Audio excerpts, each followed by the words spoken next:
শুরু করিতেছি মহান আল্লাহর নামে, যিনি পরম দয়ালু এবং করুণাময়। আপনারা জানেন যে অন্তর্বর্তী সরকারের নতুন করে যে উপদেষ্টা হয়েছে মাহফুজ আলম, উনি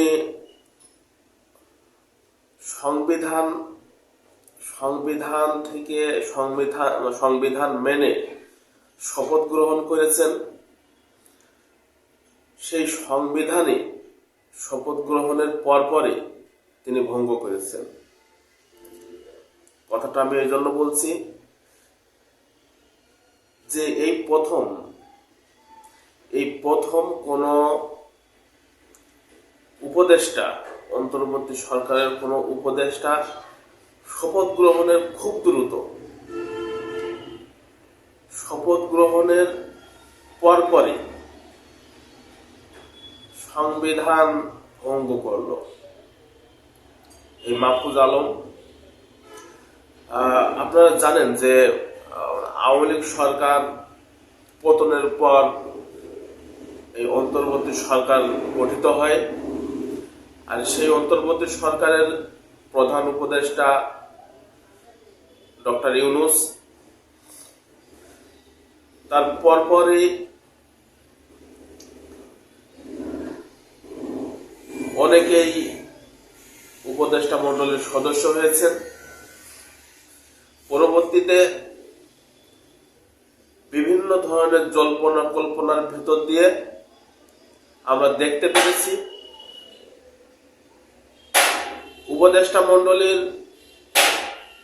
আবার নতুন করে কয়েকজন উপদেষ্টা যোগ হয়েছে। সেই জায়গা থেকে দুঃখজনক ব্যাপার হচ্ছে যে বঙ্গভবন থেকে শেখ মুজিবের ছবি লাগানো হয়েছে এবং যে সংবিধানের উপরে ভিত্তি করে এই উপদেষ্টা মাহফুজ আলম শপথ গ্রহণ করেছেন, সেই সংবিধানকেই শপথ গ্রহণের পরপরই তিনি ভঙ্গ করেছেন। শেখ মুজিবের ছবি বঙ্গভবনে তারই মাথার উপর ছিল। তখন ছিল সংবিধানে আছে শেখ মুজিবের ছবি লাগানো যাবে না, ওটা থাকবেই। লাগাইতে পারে নাই, কিন্তু শপথ গ্রহণের পরে এই মাহফুজ আলম সেই বঙ্গবন্ধুর ছবি লাভিয়েছে এবং সংবিধান ভঙ্গ করেছে। আমার কথা হচ্ছে, যেখানে শপথ গ্রহণের আগে বঙ্গবন্ধুর ছবি লাগানো হলো না, শপথ গ্রহণের পরে কেন লাগানো হলো? যেখানে শপথ গ্রহণের আগে লাগানো ক্ষমতা হয়নি, সম্ভব হয়নি সংবিধানের কারণে, তাহলে শপথ গ্রহণটা হলো কেমনে?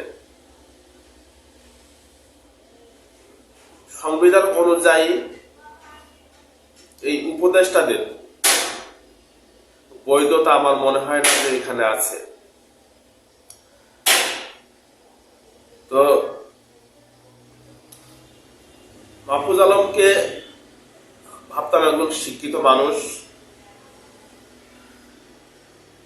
রাজনীতি বোঝা মানুষ,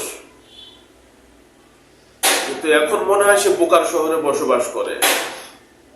মেন্টালি সমস্যা আছে এমনটাও বলা সম্ভব। প্রতিহিংসার রাজনীতিতে থাকেন না।